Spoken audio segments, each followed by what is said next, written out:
Thank you for your interest in learning more about the local conservation fund service that's being proposed for RDCK Area F, which includes Bonnington, Beasley, Taghum, and the North Shore of Kootenay Lake. Before I begin, I'd like to acknowledge that Kootenay Conservation Program works within the traditional unceded territories of the Sinixt, Syilx, Ktunaxa, and Shuswap nations. My name is Juliette Craig, and I'm the Program Director for the Kootenay Conservation Program, or KCP.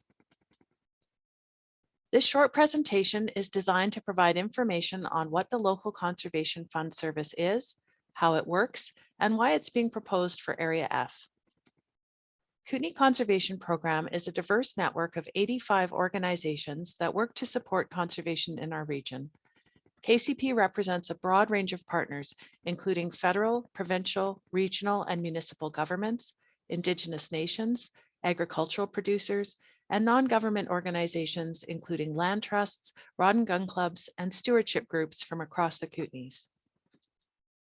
In 2014, KCP worked in partnership with the RDCK to establish the Local Conservation Fund service, and we continue to work in partnership to deliver this service.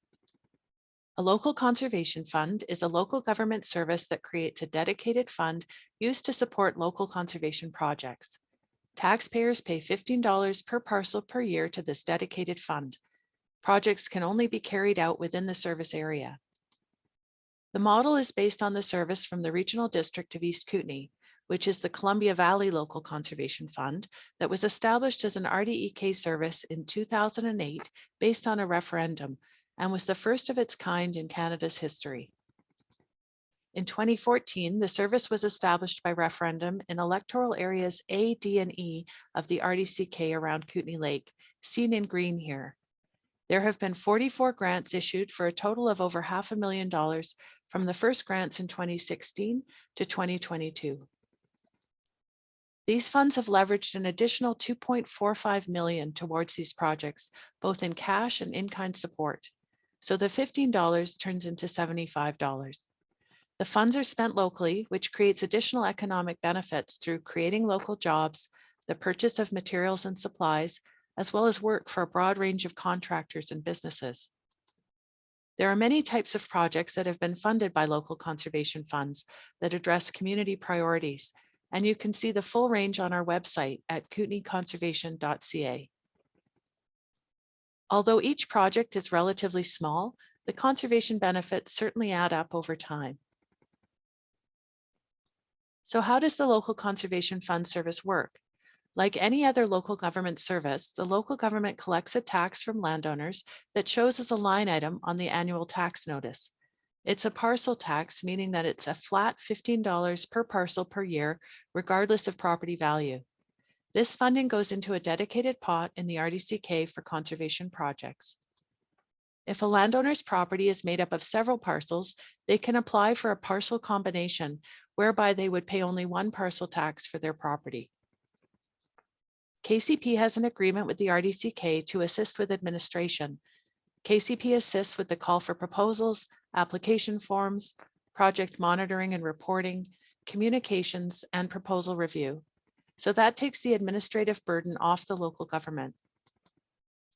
Nonprofit organizations or Indigenous nations can apply for project funding during the proposal intake, which occurs in September and October. The proposals are reviewed by a technical review committee, which is made up of independent local experts. Those recommendations are provided to the Local Conservation Fund service directors, who ultimately decide which projects to support based on technical review committee recommendations and their own considerations, including local priorities. Many types of projects have been supported. Funds have been used for a unique farm stewardship project that supports farmers to take extraordinary stewardship measures on their property to steward natural habitats and water.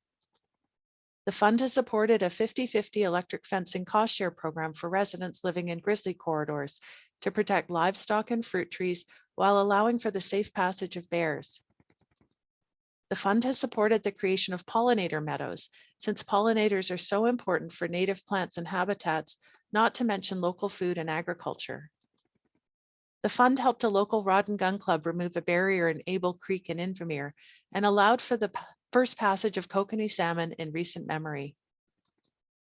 The fund has helped support the acquisition of many ecologically significant properties, including Cottonwood Lake near Nelson, as well as Next Creek, an important area for wildlife. Funds have supported community groups who do water monitoring, particularly for the impacts of climate change on water quantity and supply.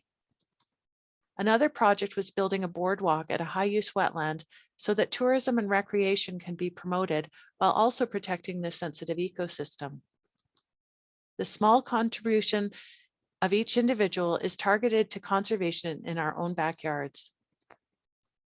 Given the benefits of this service, more and more residents are interested in having it in their region. Last fall, Slocan Valley residents in Area H of the RDCK had the opportunity to decide by referendum if they wanted this service in their area. The referendum passed by 66%, which was more than any previous referendum for local conservation funds. That means that this coming fall, project proposals can come from the Slocan Valley Electoral Area H as well. Interestingly, the referendum result of 66% in favor is consistent with the market research polling that KCP commissioned in 2018. The market research polling results for the area of Kootenay Lake that didn't already have the local conservation fund service, so Caslow, Nelson, and Area F, were the same as those from the Slocan Valley, which indicates that the majority of residents in this area also support the local conservation fund service, and referendum results would likely be similar to those in the Slocan Valley. Given that indication of support, the RDCK is using the Alternative Approval Process, or AAP, to gauge public support for the local conservation fund service in Area F rather than a referendum. The AAP is much less expensive and less time-consuming than a referendum. The AAP requires that 10% or more of the eligible electors must sign and submit response forms in opposition to the proposed initiative to indicate that there isn't public support of this service. If this happens, the local government could either proceed using a referendum or put the matter on hold.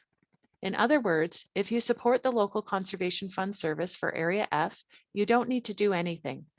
If you don't support it, you can sign and submit a response form to the RDCK, which will be on their website when the process opens. Just a reminder that RDCK Area F includes Bonnington, Beasley, Taghum, and the North Shore to Crescent Bay. For more information, we encourage you to visit the Kootenay Conservation Program website at kootenayconservation.ca and go to the Local Conservation Fund tab, Area F. There you will find more information, including a frequently asked questions document and a link to the RDCK information.